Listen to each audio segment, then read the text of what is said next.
Halo, assalamualaikum teman-teman. Kali ini aku mau bikin makanan khas Korea lagi, yaitu kimchi. Kimchi ini salah satu side dish atau makanan pendamping yang selalu ada di setiap masakan Korea. Kali ini aku mau bikin kimchi dengan bahan-bahan yang paling sederhana. Bahan pertama ada sawi putih yang aku pakai ukuran kecil, totalnya 500 gram. Kemudian ada tepung beras, aku pakai tepung beras ketan, kalian juga bisa pakai tepung beras putih. Ada gochugaru atau cabai bubuk kasar, 2 siung bawang putih dan setengah ruas jahe, gula pasir, kecap ikan. Ini aku pakai kecap ikan made in Indonesia ya. Kemudian ada wortel, daun bawang, dan juga air mineral.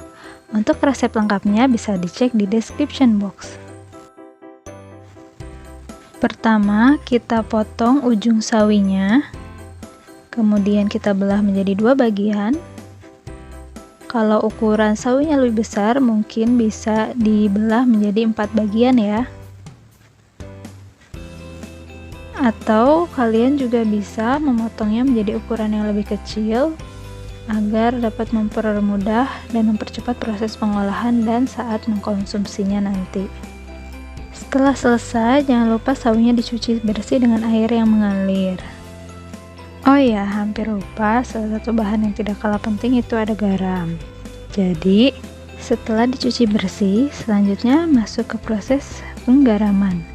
Di sini kita menggunakan garam yang cukup banyak.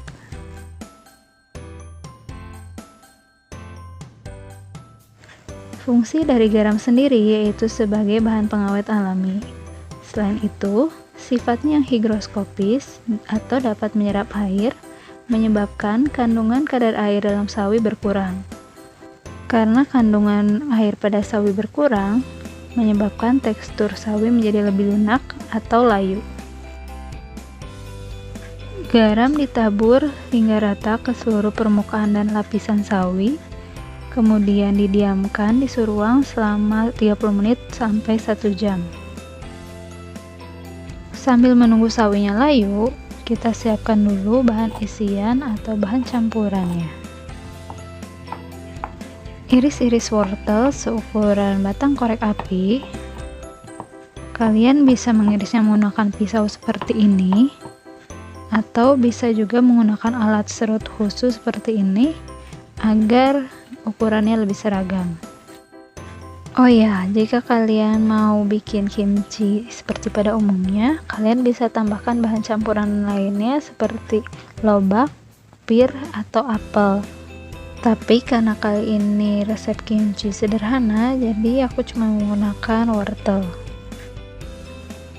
Kemudian iris daun bawang dengan ukurannya sesuai selera, boleh kecil-kecil atau lebih besar.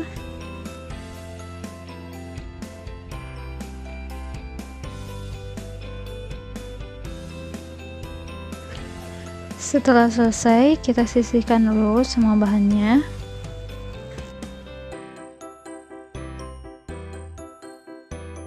Selanjutnya, kita akan membuat bahan buburnya, atau bisa disebut juga biang, untuk fermentasinya. Kita campurkan tepung beras ketan, air, dan juga gula. Kemudian aduk hingga rata. Setelah tercampur rata, kemudian kita panaskan di atas api sedang hingga teksturnya menjadi kental.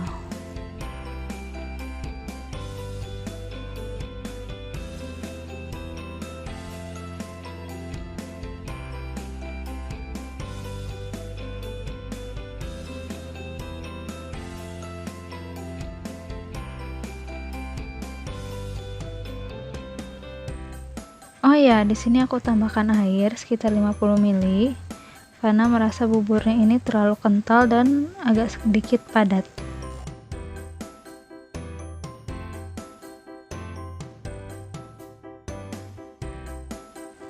Setelah sudah kental seperti ini, kita matikan apinya dan ditiriskan. Setelah 30 menit berlalu, kita cek kondisi sawinya. Di sini sudah banyak air yang keluar dari sawi, dan teksturnya juga sudah mulai lunak dan tidak mudah patah saat dilenturkan. Di sini aku mau diamkan lagi selama 30 menit agar semuanya layu maksimal. Lalu setelah itu dibilas lagi dengan air bersih. Kemudian, jika bubur atau biangnya ini sudah tidak terlalu panas, kita bisa campurkan gochugaru dan juga bawang putih serta jahe yang sudah dihaluskan.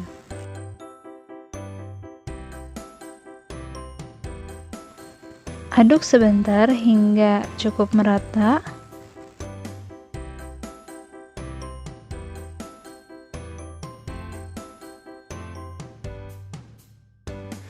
Kemudian kita tambahkan kecap ikan sebanyak 1 sendok makan.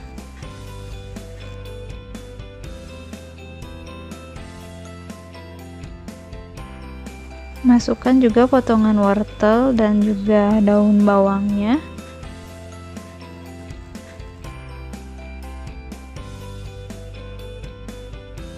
Kemudian diaduk sampai semuanya tercampur merata.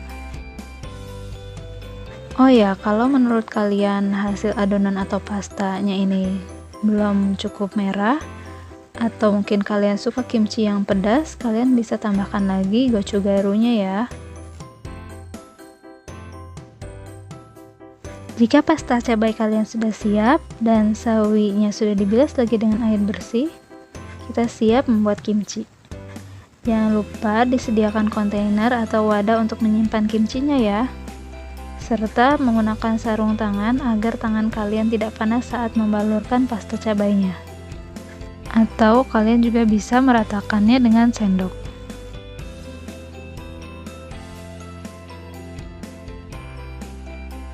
Balur pasta cabai ke seluruh permukaan setiap lapisan sawi hingga merata ya. Kalian bisa lakukan berulang hingga sawinya benar-benar terbalut rata dan pasta cabainya habis.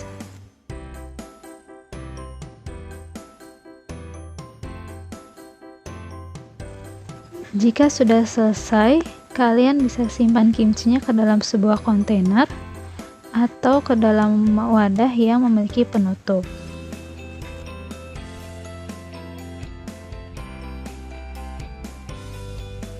Setelah selesai, tutup rapat wadah kimchi kalian, kemudian simpan di suhu ruang selama 12 jam atau semalaman. Setelah itu, barulah simpan kimchi di dalam kulkas agar lebih tahan lama dan lebih segar saat dikonsumsi. Dan inilah penampakan akhir kimchinya. Dia akan menjadi sedikit lebih berair serta mengeluarkan aroma asam dan rasanya juga yang asam. Meskipun rasanya yang asam, kimchi ini memiliki banyak manfaat bagi kesehatan tubuh loh. Oh ya, selain dijadikan side dish, kimchi juga bisa diolah dengan bahan makanan lainnya. Contohnya ada kimchi jeon atau pancake kimchi, kimchi jjigae, ada juga nasi goreng kimchi, serta aneka olahan kimchi lainnya. Oke, cukup sekian video kali ini. Selamat mencoba ya, and thanks for watching.